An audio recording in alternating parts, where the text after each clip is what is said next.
Ce programme vous est présenté par la région Grand Est. 24 heures en Alsace vous est présenté par le Crédit Mutuel. Une banque qui appartient à ses clients, ça change tout.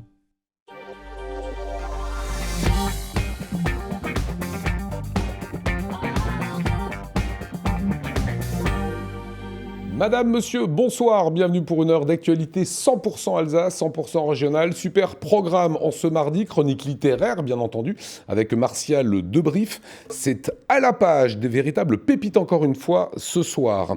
Nous aurons Éric Borner, magicien, mentaliste, il nous amène dans un univers complètement fou, Born to be Magic, à ne pas manquer. Julien et Olivier Lindecker du groupe La Camelote préparent un concert exceptionnel. Ça va se passer à l'Éden de Sausheim le 4 octobre. Belle découverte, ce sera à suivre. Et on parlera du défi du galop à l'hippodrome de Strasbourg-Horth, un événement majeur avec notre spécialiste hippique Éric Vial. Il recevra aussi Valérie Herbert. Juste avant cela, c'est l'essentiel de l'actualité en Alsace avec Anna Britz.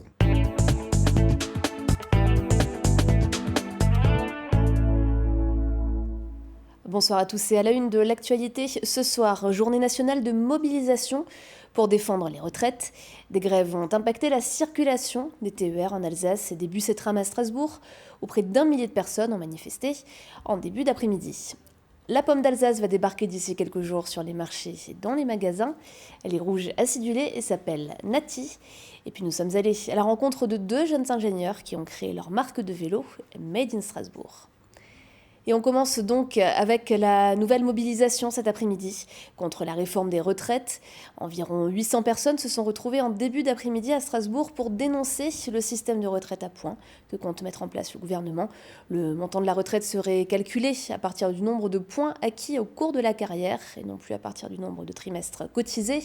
Des points qui dépendraient des revenus mais aussi des événements de la vie comme une naissance et de l'inflation. Cette réforme doit aussi supprimer les 42 régimes existants et les régimes spéciaux. Je vous propose tout de suite d'écouter quelques manifestants. Donc on nous présente ça comme quelque chose de plus juste, or c'est faux. Sous couvert d'unifier les régimes spéciaux, on va abaisser les retraites de tous et on n'aura plus la main dessus. C'est cotisation par point, donc voilà, je veux dire, moi je suis fonctionnaire, est-ce que ça va être comptabilisé pareil ou pas ? Il faudra travailler jusqu'à 64 ans. Parce qu'à partir de 62, on peut partir à la retraite, mais il y aura une décote. On se rend compte dans les entreprises de la métallurgie que la majorité des salariés, quand ils arrivent à 60 ans, ils ne sont même plus dans l'entreprise. Ils sont au chômage, ou les employeurs, ils s'en débarrassent. Nous, on revendique le maintien de nos acquis, le retour à 60 ans et la prise en compte de la pénibilité. Nous, on est jeunes. Aujourd'hui, si on commence à attaquer le régime de retraite, on se demande si nous, un jour, on aura le droit de toucher la retraite et sous quelles conditions on pourra la toucher. Et bon, j'aimerais rappeler aujourd'hui que c'est une mobilisation aussi en défense de l'assurance chômage qui est aussi attaquée par le gouvernement de Macron. Donc on voit qu'en fait, là, c'est la sécurité sociale en règle générale qui est attaquée.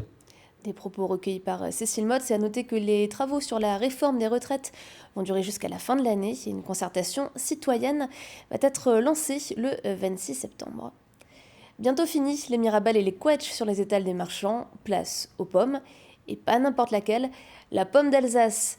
Alors seul un tiers des pommes consommées dans la région seraient produites ici. Alors des professionnels de la filière ont créé l'an dernier Nati. Cette variété de couleur rouge va connaître sa première grande récolte d'ici quelques jours. Pour la trouver en commerce, il faudra attendre mi-octobre et ses producteurs misent beaucoup dessus. La variété, donc, elle vient d'être plantée il y a 3 ans, les premières. Donc là, c'est un volume qui augmente d'année en année. Donc, comme dit, cette année, on attend 250 tonnes. L'année prochaine, on attend 500 tonnes, ou entre 400 et 500 tonnes. Et à terme, au bout des 3 ans, on attendra les 1000 tonnes, ou un peu plus de 1000 tonnes. Cette variété, disons, elle est très sucrée, avec une touche d'acidité. Et bon, c'est vrai, elle plaît quand même bien aux consommateurs alsaciens. On a fait le test l'année dernière avec notre trentaine de tonnes. Donc, c'est vrai, les retours étaient très bien. Ce week-end se tiendra le premier salon consacré au vélo de Strasbourg. Parmi les 70 exposants, vous pourrez y rencontrer 2 jeunes Alsaciens qui ont créé, il y a 2 ans, leur atelier de fabrication de bicyclettes Camille Roland.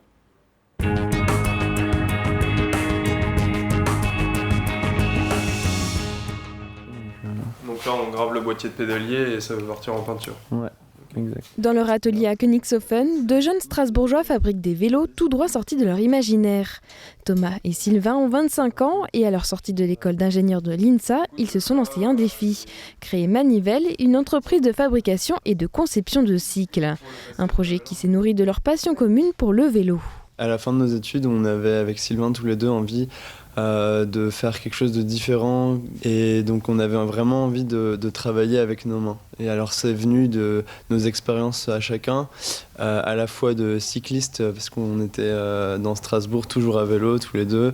Et après aussi des expériences, on va dire, professionnelles pendant nos années d'études. On a tous les deux fait un stage dans des petites structures où on avait vraiment la main mise sur la conception d'un produit jusqu'à la fabrication.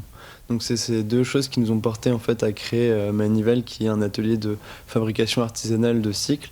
L'idée c'était vraiment de concevoir un produit et puis aussi de le fabriquer derrière avec nos mains, quoi. Thomas, tu me passes une patte arrière ? Conscients de l'engouement actuel pour ce mode de transport, en particulier à Strasbourg, ils ont fait le choix de fabriquer des modèles sur mesure et en petite série. Leur savoir-faire allie à la fois l'artisanat et un peu d'ingénierie, afin d'avoir des produits plus modernes et plus précis. Donc là par exemple, ça c'est un des gabarits qu'on va utiliser pour la réalisation de nos vélos. Ça c'est les bases du vélo qu'on va venir usiner, qui vont être montées sur ce gabarit-là. Et donc par exemple, voilà, sur ce gabarit, c'est nous-mêmes qui l'avons conçu et fabriqué en interne. Donc ça nous permet vraiment d'avoir les outils adaptés à ce qu'on veut faire. La réalisation de ce genre d'outils, on peut vraiment le faire grâce à nos compétences d'ingénieur qu'on a eues lors de nos études à l'INSA de Strasbourg. Par contre, après, ce qu'on a dû vraiment apprendre, là où on a dû se former pour réaliser les vélos de la meilleure qualité possible, c'est sur l'abrasure. Parce que ça, c'est vraiment un savoir-faire artisanal. Et en fait, pour réussir à bien braser, il faut juste en faire énormément. Leur premier modèle, le fer de lance, a été conçu pour les déplacements quotidiens en ville, confortable et au design épuré. Pour réduire le coût de production et en accord avec leurs convictions éco-responsables, ils privilégient les matériaux recyclables et le circuit court, avec la découpe laser réalisée à Masvaux et la peinture à Erstein. Surtout, ils s'adaptent aux nouvelles habitudes de déplacement en agglomération et aux usages du client. Et tout est composable et personnalisable en fonction de la demande et de l'usage du vélo. C'est ça le gros avantage de l'artisanat, c'est qu'à la fois le cadre va être sur mesure, mais également le choix des composants. Par exemple, là-dessus, on a monté des rayons plats. Donc les rayons plats, ils ont l'avantage d'être plus légers que les rayons ronds et on peut mettre plus de tension également dessus. Donc ça, c'est pour quelqu'un qui va vouloir avoir une roue plutôt légère. Depuis 2017, Thomas et Sylvain ont pu développer de nouveaux projets. Ils proposent des porte-bagages sur mesure et vélos de randonnée artisanaux. Leur prochain défi, se lancer dans d'autres univers comme le VTT et développer la commercialisation de la bagagerie. Nul doute que ces 2 inventeurs ne manqueront pas d'idées pour que Manivelle soit une affaire qui roule. Et direction le quartier de la Robertsau à Strasbourg à présent, pour un arrêt à la galerie Apollonia. C'est là que vous pourrez découvrir une exposition photographique, cabane de combat, des photographies en noir et blanc, réalisées dans la ZAD de Notre-Dame-des-Landes, un lieu devenu emblématique que le photographe Philippe Graton a voulu montrer sous un autre jour. Romain Hirt est allé à sa rencontre.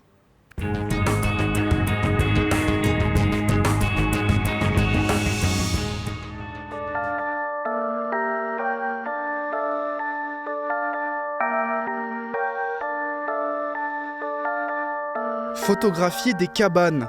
Plus qu'une passion, c'est la profession de Philippe Graton et c'est ce qui l'a conduit à se rendre sur la zone à défendre de Notre-Dame-des-Landes. Ce qui était d'abord une démarche artistique s'est alors transformé assez vite en aventure humaine à découvrir à travers près de 80 photographies en argentique. Très vite, je me rends compte qu'on est à des années-lumière de la façon dont les médias, assez grossièrement, présentent la ZAD et les zadistes en caricaturant tout ça. Et que derrière ces cabanes, il y a des choses très très belles. Et en fait, je suis parti à Notre-Dame-des-Landes à la recherche d'une beauté esthétique, les cabanes, et je découvre une beauté humaine. Les gens qui sont là, le projet qu'ils ont et la façon dont ils quittent tout pour le vivre. Et je documente pas seulement un lieu, mais une expérimentation qui est extrêmement intéressante, surtout par rapport à toutes les questions d'enjeux écologiques qu'on se pose aujourd'hui. Assez mal accueilli au premier abord, l'artiste a persévéré pour obtenir ses clichés. Après 4 ans passés dans cette zone hostile, il a réussi à expliquer sa démarche et à se faire accepter de la communauté. C'est ainsi qu'il a pu montrer, en plus de ses architectures impressionnantes, les acteurs de ce lieu devenu symbole de résistance. Pour preuve, ces clichés de bâtiments appelés cabanes de combat. Les branchages que vous voyez là, par exemple, sont prévus pour, lorsqu'il y a une expulsion, les forces de l'ordre ne peuvent plus intervenir si les personnes à arrêter se trouvent à plus de 2,50 m du sol. Elles doivent appeler une brigade spéciale d'intervention de Rennes avec tout un matériel pour déloger des gens qui sont en hauteur. Ça prend beaucoup de temps et que quand enfin cette unité s'est installée, ils ressautent à terre et rendent les forces de l'ordre à moitié dingues. Après toutes ces années passées dans la ZAD, Philippe Graton a gardé à cœur cette volonté de s'inscrire dans la démarche écologique initiée à Notre-Dame-des-Landes, où tout est fait à base de recyclage. C'est donc tout naturellement que l'association exposante Apollonia a cherché et trouvé un moyen inédit d'exposer ses photos. Le papier lui-même, c'est un papier recyclé, fabriqué par la papeterie Lana, qui est à la Roberto, et les encres utilisées, qui ont été mises en place par DS Impression, c'est des encres à base d'eau, donc il n'y a pas du tout de solvant, et qui ont un certificat de non-nocivité. Une démarche écologique et esthétique à découvrir en cahier ou en exposition dès ce soir et jusqu'au 22 octobre. Et à noter que le photographe sera demain à la FNAC, à la rencontre du public. Et puis tout de suite, c'est l'heure de l'image du jour. Elle est signée ce soir, Mathieu Champvillard. Une photo raconte parfois plusieurs histoires. Exemple avec les clichés pris hier matin lors de la session de photos officielle du Racing.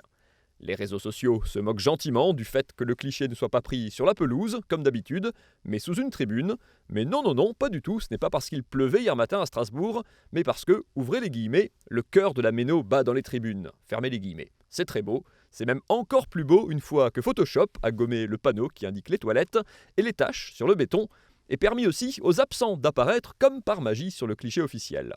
Et comme tous les élus soutiennent le club et qu'ils sont appelés à financer les travaux de rénovation du stade, tous se sont succédés au milieu des joueurs pour avoir leur cliché perso, ainsi de Robert Herrmann, remplacé par Roland Ris et son adjoint Serge Lair, lui-même remplacé par Alain Fontanel, lui-même remplacé par Frédéric Bierry, puis par Jean Rotner. Un vrai travail d'équipe.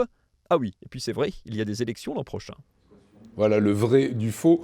Pour Mathieu Champvillard, merci beaucoup Anna pour ce JT. On accueille le plateau du soir. Martial Debrief, venez nous rejoindre. Éric Borner, notre magicien mentaliste. Les frères Lindecker, Julien et Olivier. Soyez les bienvenus du groupe La Camelote. Et le spécialiste des courses hippiques, il est très en forme, Éric Vial. Voilà, tout le monde s'installe. Beaucoup de choses à se dire ce soir, juste après la météo. Des châteaux de la Loire au delta du Mékong, idées week-end ou voyage au long cours, vos vacances au fil de l'eau partout dans le monde avec Croisière Europe.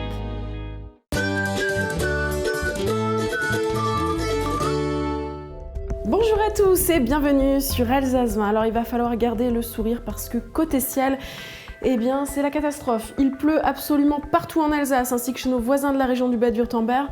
En Suisse, des passages nuageux. Les températures dans votre matinée, eh bien, il fera 12 degrés, ce sera la minimale à Colmar ainsi qu'à Bâle, 13 degrés partout ailleurs sur le territoire alsacien, 13 degrés également à Fribourg et 14 degrés du centre jusqu'au nord de la région du Bade-Wurtemberg. Votre après-midi, eh bien, pas d'amélioration côté alsacien et allemand et quelques timides éclaircies dans le nord de la Suisse. Les températures, eh bien ça reste doux, il fera 18 degrés dans le Haut-Rhin ainsi qu'à Saverne, 19 degrés de Wissembourg à Strasbourg ou encore du centre jusqu'au nord de la région du Bade-Wurtemberg, 17 degrés à Fribourg et 20 degrés si vous êtes à Pratteln. Votre journée de jeudi, eh bien de la pluie, des nuages et quelques éclaircies et les valeurs iront entre 17 et 18 degrés dans votre après-midi. En ce mercredi, nous célébrons les Firmins. Bonne fête, le soleil se lèvera à 7h19 pour nous dire au revoir à 19h21. Je vous souhaite un excellent moment avec nous sur Alsace 20 et j'ai le plaisir de vous dire à demain.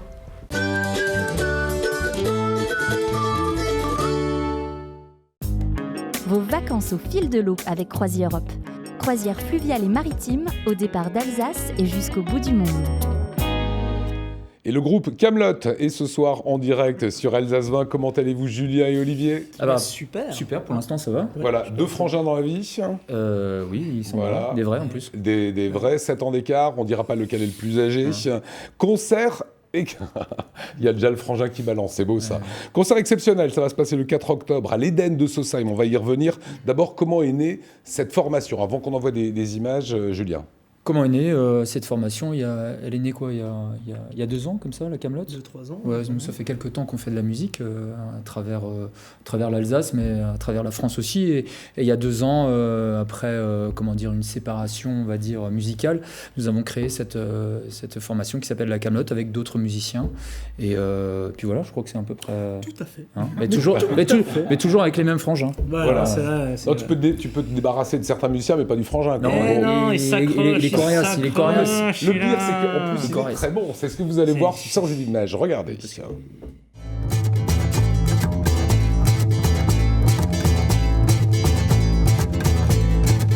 Les yeux battus, la mine triste, le jour blême. Tu ne dors plus, tu n'es que l'ombre de toi-même. Seul dans la rue, tu rôdes comme une âme en peine. Et tous les soirs, sous sa fenêtre, on peut te voir. Je sais bien que tu l'adores et qu'elle a de jolis yeux, mais tu es trop jeune encore pour jouer les amoureux. Et gratte ta mandoline, mon petit bambino. Ta musique est plus jolie que tout le ciel de l'Italie. Et quand ta voix câline, mon petit bambino, tu peux chanter tant que tu veux. Voilà, Éric Vielle, vous disiez quoi à l'instant à Julien? Non, je disais qu'on sentait l'accent de Dalida typiquement aurinois. Oui, c'est ça. Ça vient du sud, c'est pour ça qu'on a un accent super, franchement, c'est très dansant. Franchement, non, là, c'était une blague, c'était potache, mais c'est vraiment super dansant. Hein. Ouais, la Camelote, alors j'ai vu Olivier, c'est de la brocante de chansons. C'est quoi de la brocante de chansons? Oui, parce que c'est que des chansons des années 30 à 60. Donc nous, on aime bien les antiquités. Et du coup, il y a tout un spectacle autour de ça. Donc forcément, c'est toujours des vieilles chansons, mais il y a tout un décorum autour et c'est une brocante de chansons. Voilà, ça va aussi bien sur des grandes scènes, ça sera l'Éden, on en parle dans un instant, que dans la rue. Est-ce que c'est votre truc, Julien? Ah oui, la rue, c'est notre terrain de jeu préféré. La rue, parce que je trouve que la rue, c'est frontal, ça va direct, il faut choper les gens directement, et j'adore ce rapport avec le public, le pavé, enfin tout ça, j'adore ça. C'est assez compliqué de les attraper, mais j'adore ce cercle qui se crée autour de nous. Enfin. Vous avez un côté très Hidalgo, je trouve, quand vous chantez comme ça, très espagnol. Ouais, mais du Haut-Rhin. Hidalgo du Haut-Rhin. Super bonne paella. Tu fais une super bonne paella. J'invite tout le monde à goûter ma paella. Le 4 octobre. Venez. Voilà. Et sur les chansons françaises, avant qu'on ait un petit extrait, c'est quoi qui vous inspire? Quel est l'artiste? Je sais que vous avez chanté du Brel, vous chantez d'Aznavour, etc. C'est quoi qui doit vous toucher? C'est quoi qui doit vous inspirer? Le texte. Le texte et la mélodie, quoi, tout simplement. Et c'est vrai que dans ces chansons de cette époque-là, il y a quand même des perles et des trésors qu'on n'entend plus malheureusement aujourd'hui. Donc nous, notre petit boulot, c'est de les remettre un peu au jour du jour, les dépoussiérer et puis d'en faire quelque chose de festif. Voilà. Chanson anglaise, vous y touchez pas? Non. On pourrait ce soir faire une exclusivité. Vas-y, Julien. Parce que je maîtrise pas trop la langue de Shakespeare. Donc non. Non, c'est dit. Il n'y a rien en espagnol. Plutôt les latins, ouais. Les latins, ça marche. Ouais, plutôt. C'est vrai qu'il n'y a rien en allemand non plus. Tiens. Non, on n'a rien en allemand, mais ça peut venir peut-être. Voilà, ils sont très très forts sur scène et dans la reprise retravaillée de certaines mélodies à l'instar de celle-ci. Je vous parle d'un temps que les moins de 20 ans ne peuvent pas connaître. Montmartre en ce temps-là accrochait ses lilas jusque sous ma fenêtre. Et si l'humble garni qui nous servait de nid ne payait pas de mine, c'est là qu'on s'est connus, moi qui criais famine et toi qui posais nu. La bohème,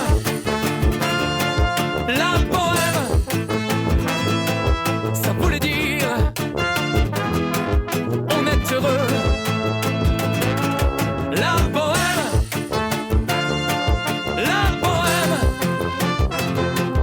et nous ne mangions qu'un jour sur deux. Dans les cafés voisins, nous étions quelques-uns qui attendions la gloire. Alors on va rester sur les images quelques instants. Olivier Lindecker, le guitariste avec la grande barbe, c'est qui? Mais c'est moi. C'est non, mais moi. que s'est-il passé Mais j'ai retrouvé un rasoir. Il était planqué derrière, il est tombé derrière le lavabo. Et Il en avait marre de faire peur aux enfants. C'est Donc, ça. Il s'est rasé la barbe. Voilà, faut bien dire que ce sont des super musicos. Vous, Olivier, c'est quoi vos instruments de prédilection? Alors contrebasse, un peu de guitare là et un peu de ukulélé. Voilà, et je vous ai vu aussi avec une basse très spéciale, qui a un gros son et qui marche très bien. Ouais, une midi basse, un instrument de la Nouvelle-Orléans qui est assez étonnant, effectivement, ça dépend. Alors parlez-nous, moi j'adore. Non mais il faut les voir, c'est une vraie ambiance. Justement, c'est ce qu'on va inviter le public alsacien à aller à l'Eden de Sausheim. Alors là, Julien, faut tout nous dire, c'est le 4, qu'est-ce qui va se passer? Alors, le 4 octobre, sur la scène de l'Eden, on va créer un nouveau spectacle avec de nouvelles chansons. Spectacle qui s'appelle La Grande Vadrouille. Et en gros, c'est tous les lieux qu'on a fait depuis 1917. Dans votre grande vadrouille à vous. Voilà, sur les routes de France et de Navarre. Et nous avons rencontré énormément d'artistes et nous avons visité énormément de lieux. Et c'est toutes des chansons qui vont parler de ce voyage, de ce périple-là. Combien de personnes sur scène, Olivier? Une dizaine. Une dizaine de musiciens. Il y a des cuivres, violons, des cordes, enfin il y a plein de choses, percussions. D'accord. Plein, parce que moi je vous ai déjà entendu avec des violons, accent yiddish, je sais que vous adorez ça, Eric. Exact. Voilà, violon. Ça se voit un peu d'ailleurs et ça s'entend aussi. Voilà. T'es bohémien. Basse, contrebasse, guitare, percussion et cuivre de temps en temps.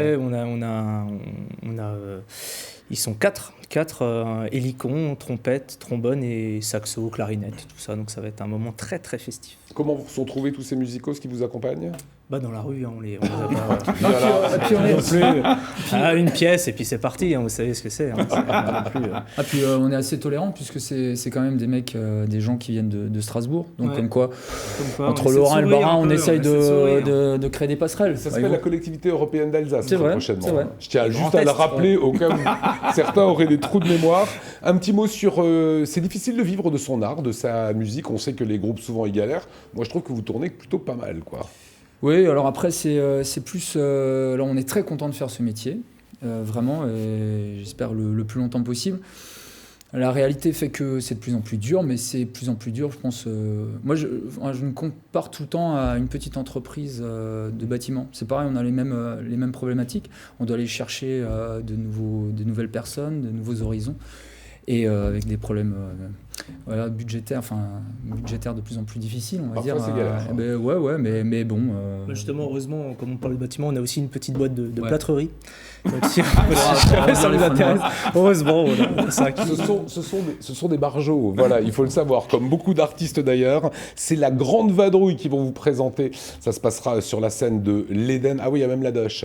C'est la scène de l'Eden à Sausheim et il y a le synthé en dessous que vous découvrez. Les frangins. Lindecker, voilà. Les deux frangins. Vous restez avec nous, les frangins Lindecker. Avec plaisir. On va parler un petit peu de littérature maintenant avec Martial Debrief.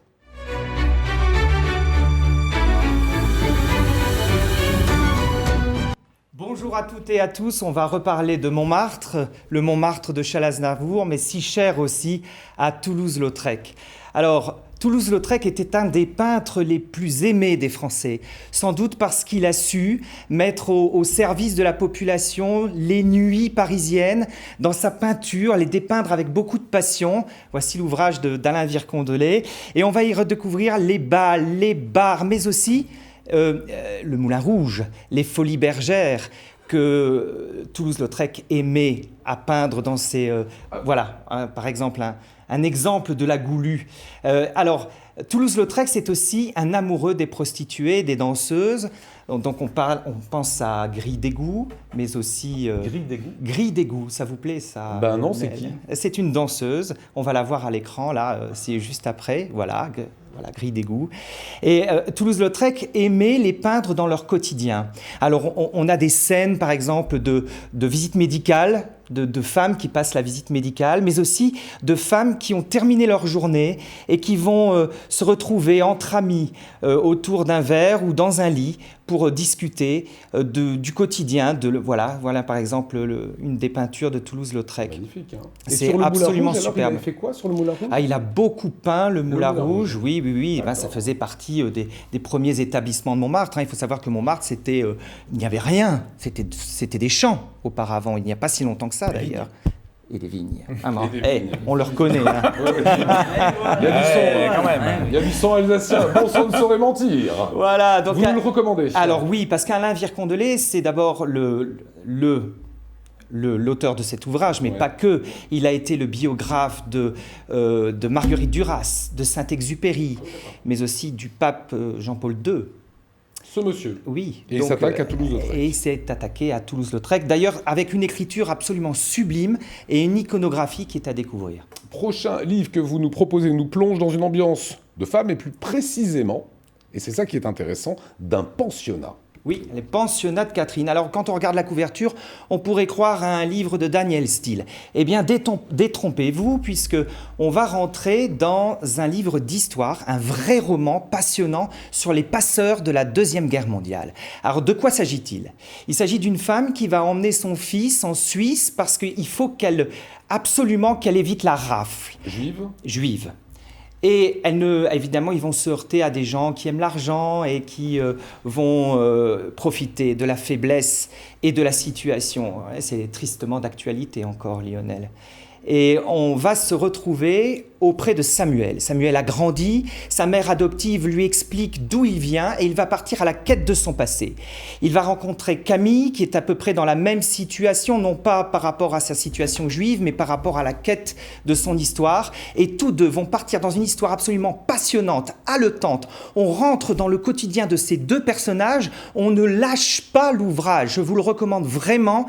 C'est d'ailleurs une des passion de Florence Roche. J'ai tout lu de Florence Roche. Il y a 10 ans de travail là-dessus. Elle a écrit des livres absolument superbes, du dernier des Orsini en passant par La trahison des Combes. Vous êtes fan?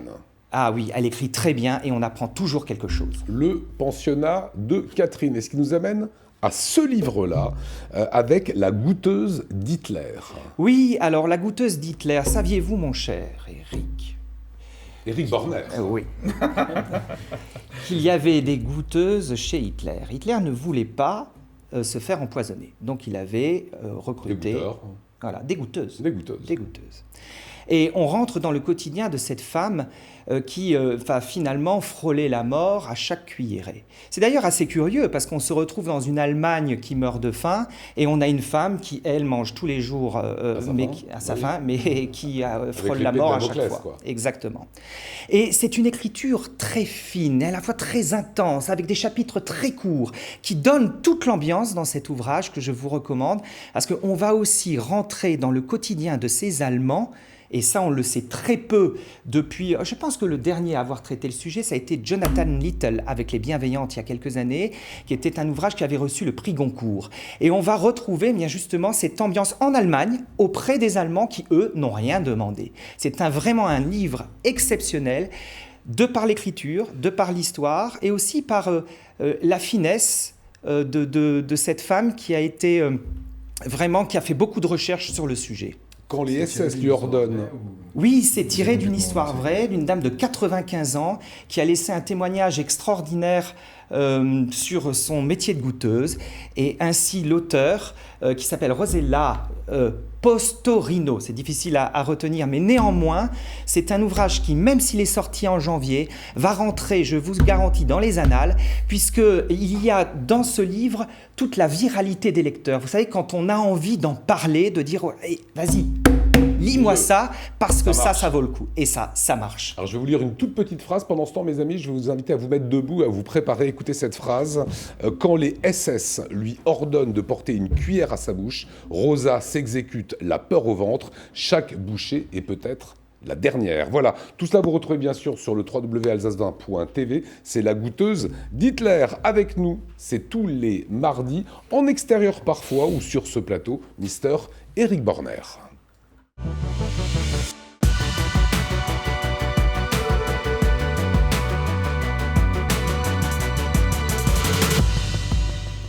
Alors Éric, aujourd'hui, tu es avec les frères Lindecker. Exactement, que je connais, avec qui j'ai déjà travaillé de temps en temps. Nous avons déjà officié sur différentes scènes avec grand plaisir. Et j'ai voulu vous emmener numéro un petit peu particulier dans la semaine qui a précédé. Je me suis baladé un petit peu sur YouTube. J'ai vu qu'on parlait de Toulouse-Lautrec, de cette forme d'art. L'art de la magie a un gros succès sur Internet, sur Instagram, sur YouTube. Et ça m'a inspiré. Pour le prochain numéro, ce sont des vidéos, des liens qui ont beaucoup de clics. Et j'aimerais partager avec vous une ambiance là-dessus. Tout autant que les clics sur les animaux sur YouTube. Oui, mais qu'on n'utilise pas en magie parce que les animaux sont souvent... Non, mais c'est vrai, sont souvent associés à de la magie noire. C'est pour ça qu'on utilise très très peu les animaux en magie. Ici, j'ai mes 52 partenaires. Je vous invite à mélanger le jeu. Je sens très ouvert, les bras croisés. Si tu applaudis comme ça, tu vas fissurer les côtes. On détend et on mélange. Moi, je suis très... et puis, je suis nul pour mélanger les cartes. Mais tu le fais très bien. Et d'ailleurs, je vais faire quelque chose d'encore différent. Je vais faire le premier effet, simplement un tour de magie, comme on a pu le voir la semaine dernière. Tiens, je t'invite à prendre une carte au hasard. Mais exceptionnellement, ce soir, je vais vous l'expliquer. Comme ça, à la maison, si vous avez des amis, vous pourrez le refaire. Ok. D'accord ? La carte a été choisie. Est-ce qu'on peut juste la montrer à la caméra ? Je ne regarde pas. Vas-y, montre-la. Non, c'est vers voilà, c'est la caméra. Okay. Ok. Et caché. Qui parmi vous, juste me dire stop. Synchronisez-vous d'ailleurs, les garçons. Dites-moi stop ensemble. Un stop. Ah, vous êtes bien synchronisés. Je suis sûr de se reposer la carte sur le jeu. Je la montre une dernière fois à l'intérieur. Question, on mélange ou on mélange pas, Lionel ? On mélange pas. On mélange pas. Ok, bien. On coupe ou on coupe pas ? Ouais, on coupe. On sait jamais. Hein. T'aurais pu me poser la question quand même. Ouais, mais je sens que tu es tendu sur les cartes. Oui. Oui. Évidemment, ça m'énerve. Oui, mais voilà. Ça m'énerve. Si on étale l'ensemble du jeu sur la table, si tu devais toucher une des cartes, laquelle tu toucherais ? C'est lequel des frères qui va participer ? Ouais, vas-y. Vas-y, Julien. Allez. Juste en toucher une et la pousser hors du champ. Celle-ci, j'ai promis de l'expliquer à la fin du numéro et c'est ce que je vais faire. Sur 52 possibilités, toutes les cartes sont différentes les unes des autres, mais la seule carte sur laquelle tu es allé est exactement le 5 de cœur. Alors comment et pourquoi ? J'ai promis, je le fais. Je peux avoir un autographe en souvenir ? Bah bien sûr. Une belle signature là. Pour l'autographe, c'est plutôt moi, parce que lui, en fait, c'est Attends, je te fais un petit... Regarde, il est beau celui-là. Un petit smile, on le voit. Magnifique. Les beaux-arts, quand même. Parfait. Ça ressemble à du Toulouse-Lautrec. Ouais, c'est ça, c'est ce que j'allais dire. Elle a goulu, quoi. Si on a ici le 5 de cœur, on peut se rapprocher, à l'intérieur du jeu. On comprend très bien qu'en claquant des doigts, elle remonte sur le jeu. Ça, c'est normal. Je ne sais pas si on voit le petit smile, mais effectivement, pour qu'il n'y ait pas de dispute entre les deux frères, est-ce que je peux avoir une deuxième signature ici ? Il est redoutable. Hein. Je vous explique après son tour, pas de problème. C'est un autographe. On peut fermer le stylo. Ouais. Et voilà l'explication. On prend un paquet de cartes, 52 partenaires, toutes différentes les unes des autres. On va glisser votre carte, votre signature, votre dessin, votre création artistique à l'intérieur. La mécanique est toujours la même, la carte remonte toujours et encore sur le jeu. Si je glisse dans une main innocente, on va faire comme s'il y avait une main innocente, comme s'il y avait une main innocente. La main du magicien sera juste là et je peux avoir ta main bien à plat, comme ceci. Parfait. L'autre main par-dessus. Tenez bien le jeu pour qu'il ne tombe pas au sol. Cette main par-dessus, l'autre main en dessous. On va augmenter la difficulté, là, les garçons. Mon idée est de récupérer la carte de la main innocente, de la faire voyager à la main du magicien, de vous la montrer, de la dématérialiser, de la réinjecter dans le jeu que vous tenez entre 4 mains. Si je prends mes doigts, vous allez me dire que je triche. Et c'est vrai, très honnêtement. Je vais en prendre juste une. Gardez bien le jeu fermé. Ici, de trèfle. Lentement. Si notre signature n'existe plus, c'est que les cartes voyagent à la position du magicien. Le plus dur est de la faire passer de là à là. Est-ce qu'on la fait partir en accéléré ou au ralenti ? Moi j'aime bien l'accéléré. En accéléré ? Ouais. 3, 2. Si votre carte n'existe plus, tout ce que vous avez vu, entendu ou touché n'a jamais existé. Mais je rebondis sur une chose. Martial m'avait parlé d'animaux qu'on utilisait ou pas en magie. Est-ce que je vous demandais de penser rapidement à un animal, par exemple un animal de compagnie ? Vous en avez un en tête ? Oui ? Est-ce que pour la première fois, tu peux nous donner le nom de cet animal qui est venu ? Un poisson. Un poisson ? Ouvrez le jeu.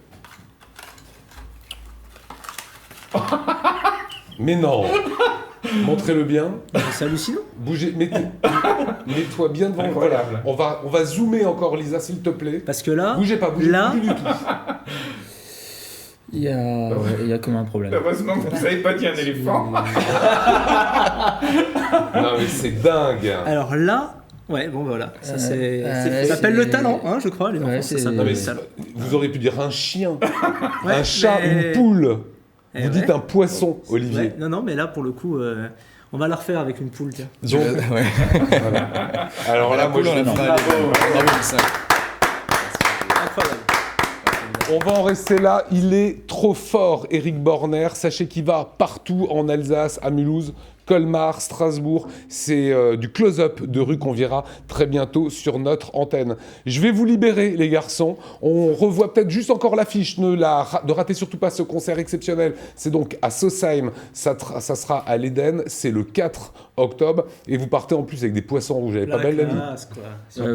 Allez, on marque une petite pause. À suivre, c'est Éric Vial, notre spécialiste des courses hippiques après ça.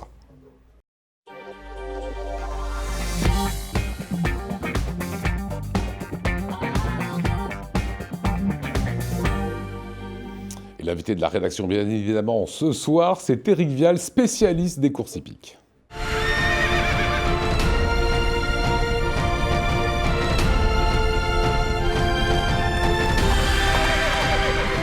Ça va, Éric, vous êtes remis de vos émotions? Ouais, très bien, ouais, c'était super. Hein. C'était super. Il y a une autre manifestation superbe, c'est ce dimanche 29 septembre, le défi du galop à l'hippodrome de Strasbourg. Oui. Alors c'est, on peut le dire, un événement majeur. C'est l'événement majeur et comme le veut la tradition, on a un invité pour nous parler toute cette année des métiers de l'hippodrome de Strasbourg-Heurt.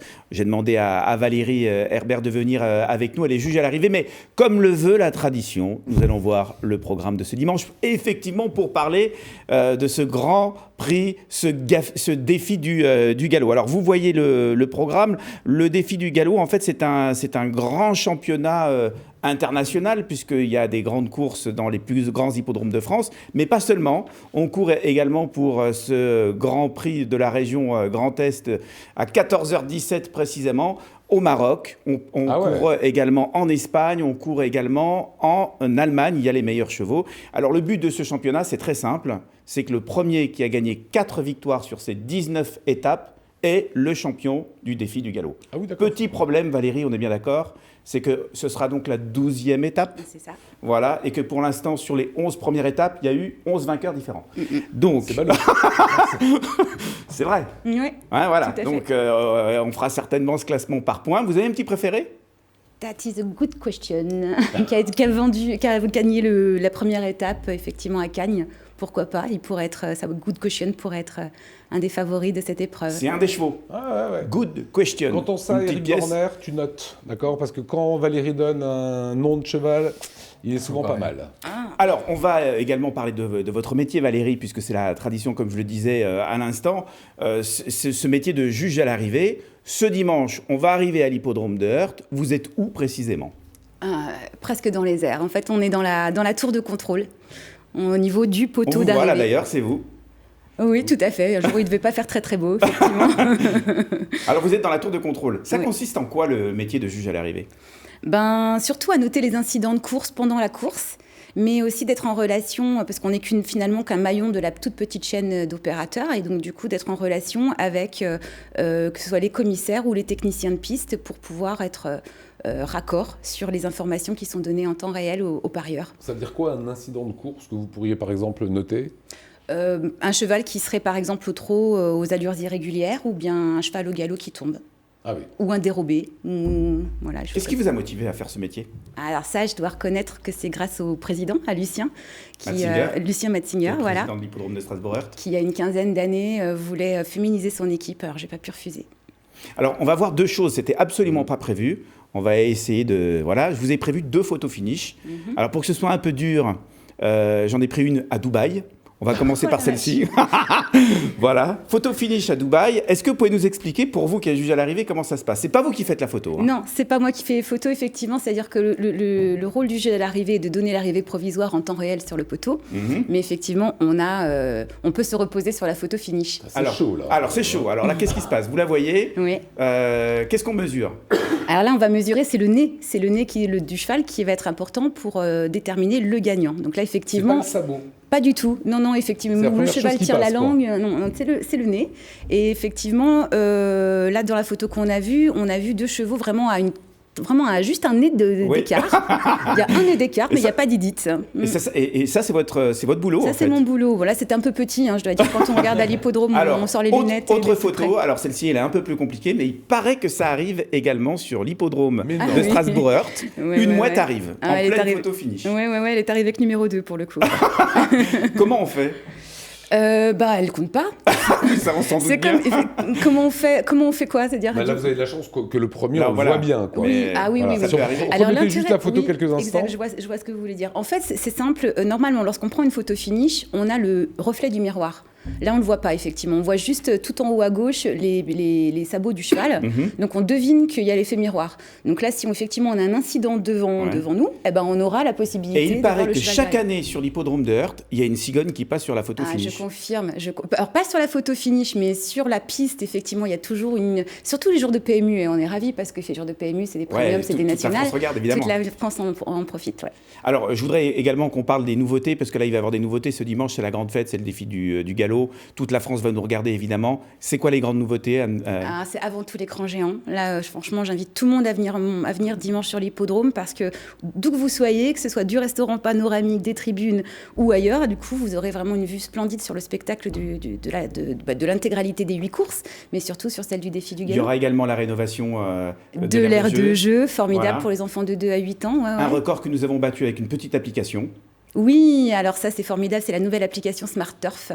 Strasbourg a eu effectivement au cours de l'année une réunion où il y a eu le plus d'enjeux sur Smart Turf, donc battons le record dimanche, quoi. Et un dernier point, c'est qu'1 euro sera reversé à une association, comme chaque année. Oui, à l'association Un enfant par la main. Exactement, donc chaque entrée, 1 euro pour cette association qui défend les enfants les plus démunis. Voilà. Merci beaucoup. Première course, 12h10. Voilà, merci beaucoup Eric. En fait, je voulais garder quelques secondes, parce que c'est un moment un petit peu unique. On avait Eric Borner, Eric Vial et moi-même étaient, il y a bien longtemps, au tout début d'Eric Borner, sur un plateau commun, et on a retrouvé ces images. Il y avait le pauvre Wolinski, 26 secondes. Alors c'est vrai qu'on a pris cher quand même. Regardez.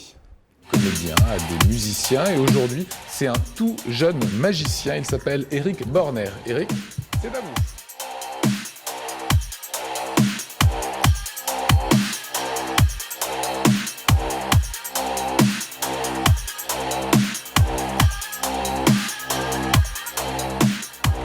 Super. Eric Borner, jeune magicien de 10 ans. Et voilà Borner qui est avec nous sur ce plateau 20 ans après. Ah mais c'est beau, ça me touche, puis j'ai son œil qui pétille, et puis voilà, et puis merci de m'avoir accueilli, de me réaccueillir encore. Voilà, et Eric avec la petite caméra où vous teniez. J'ai pas pris tant que ça finalement. Non, t'as pas changé mon ami.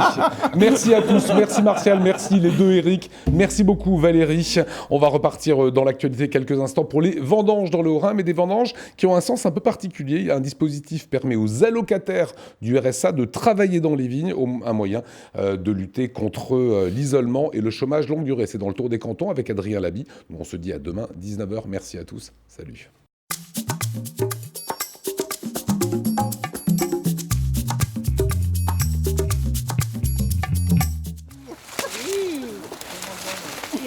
Voilà, 2 semaines que les vendanges ont commencé en Alsace. Jusqu'au mois d'octobre, les viticulteurs auront besoin de bras pour récolter le raisin, une activité saisonnière en manque de main-d'œuvre ces dernières années. Pour cette saison à Colmar, les 2100 offres d'emploi publiées n'ont recueilli que 1300 candidatures, en cause la baisse du chômage dans la région. Dans le Haut-Rhin, pour pallier en partie à cette pénurie de main-d'œuvre, on mène une expérimentation depuis 2 ans en proposant à des allocataires du RSA d'aller travailler dans les vignes. C'est la 2e année que le conseil départemental du Haut-Rhin met en place ce dispositif RSA Vendange qui permet à un bénéficiaire du RSA de cumuler l'allocation RSA et le bénéfice du revenu des vendanges. L'an dernier, nous avions 187 allocataires du RSA qui ont fait les vendanges et les viticulteurs étaient très contents du travail qu'ils ont fourni. C'est un outil parmi d'autres qui facilite la promotion, disons, de l'emploi dans les vignes pendant la période des 4 mois où on peut travailler dans les vignes, principalement. Et ça favorise pour ces publics bénéficiaires RSA la possibilité en termes de revenus d'aller travailler, d'accepter ce travail dans les vignes avec un cumul allocation RSA et revenus d'activité. Le principe du dispositif, permettre aux allocataires de cumuler les revenus tirés du travail dans les vignes et l'allocation RSA. Sans ce dispositif, l'allocation serait retranchée des salaires perçus, voire annulée, ce qui peut, dans le cadre d'emplois de courte durée comme ces contrats saisonniers, être un frein pour les allocataires, ceux-ci ne souhaitant pas voir leurs revenus durablement réduits pour quelques semaines de travail. Pour le conseil départemental et le pôle emploi qui mène l'expérimentation, c'est aussi et surtout une façon de remettre les allocataires les plus éloignés de l'emploi sur les rails. C'est une reprise d'activité, de retrouver un rythme, de retrouver une régularité, de respecter aussi les consignes qui vont leur être données dans le cadre du contrat de travail proposé. Ça fait partie des enjeux pour des bénéficiaires RSA, effectivement. Sur ces 187 bénéficiaires, plus d'un tiers ont trouvé un emploi. Ce qui veut dire aussi que ce dispositif permet de recréer du lien social et permet, le cas échéant, de trouver un emploi. J'ai en tête des exemples de bénéficiaires du RSA qui ont fait les vendages l'an dernier et qui, in fine, ont été recrutés dans le cadre d'un contrat à durée déterminée par le viticulteur chez qui ils exerçaient. Côté viticulteur, on s'estime satisfait de cette main-d'œuvre. Si les allocataires du RSA ont plutôt mauvaise presse dans l'opinion, dans les vignes, ceux qui ont travaillé l'année dernière ont plutôt laissé un bon souvenir. On se rend compte aussi que les bénéficiaires du RSA qui l'an dernier ont fait les vendanges sont des personnes engagées, qui veulent travailler. Ce sont souvent eux qui étaient à la tête des équipes de vendangeurs. Sur le domaine d'Irlay, à Bergols, pour les vendanges, ce sont 25 personnes saisonnières et permanentes qui vont intervenir. Cette année, un allocataire du RSA les a rejoints. Du point de vue de son employeur, c'est un salarié comme les autres. C'est pas quelque chose qu'on demande de but en blanc quand on recrute, parce que c'est pas toujours très valorisant de dire qu'on bénéficie du RSA. Mais effectivement, on ne savait pas que Thomas en bénéficiait. Mais bon, ce n'est pas un problème pour nous. Moi, c'est une jeune personne très motivée, une bonne personne. Et c'est vrai qu'on est content qu'il puisse bénéficier de ce dispositif de maintien du RSA durant les vendanges. Voilà. Mais on compte également l'employer après les vendanges pour la descente de bois ou du liage, pour d'autres travaux. Voilà. Le cumul du RSA et d'un travail salarié dans les vignes est possible durant les 4 mois autour des vendanges. Pour remplir l'objectif d'insertion professionnelle et sortir les allocataires du chômage de longue durée, au Pôle emploi, on mise sur la formation. En complément, donc Pôle emploi à Colmar, nous avons fait le choix d'acheter une formation spécifique, tractoriste, professionnalisation des métiers de la vigne, destinée aussi à développer des compétences spécifiques pour des demandeurs d'emploi pour accéder aux emplois plus durables, plus pérennes proposés par les viticulteurs. Enfin, au conseil départemental, au vu du bilan positif de cette action, on réfléchit déjà à l'étendre à d'autres secteurs. Dans le Haut-Rhin, nous allons étendre ce RSA vendange également au RSA cueillette des fraises et le RSA asperge, puisqu'on sait que dans le domaine du maraîchage, on manque beaucoup de personnel. Pour les autres domaines d'activité, comme le BTP, nous avons mis en œuvre cette année d'autres dispositifs, des contrats aidés, qui permettent à l'employeur qui prend en charge, dans le cadre d'un emploi, un bénéficiaire du RSA, de bénéficier de 47% d'aide du département. Le dispositif mis en place depuis 2018 dans le Haut-Rhin, le Bas-Rhin et 2 autres départements fait des petits. Déjà cette année, 3 nouveaux départements ont fait le choix de le proposer à leurs allocataires.